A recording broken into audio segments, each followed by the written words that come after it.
siamo molto fieri di ricordare questa sera un cittadino così illustre. Prosegue il calendario di iniziative volte a celebrare il centenario della nascita dello scultore falcadino Augusto Mürer, artista poliedrico di fama internazionale e uno dei simboli dello spirito delle istanze di rinnovamento del secondo dopoguerra nel Veneto e in Italia.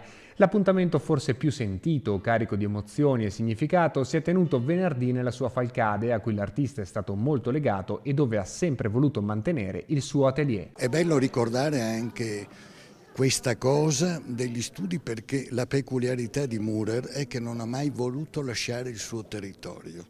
Poteva andare in giro per il mondo, poteva andare nelle grandi città, ma qui traeva la sua linfa vitale, la sua ispirazione profonda più vera. Un'occasione per celebrare la vita e le opere dello scultore tra la sua gente e le sue montagne, che promettono di preservarne il ricordo come simbolo di un'eccellenza artistica e umana a livello internazionale.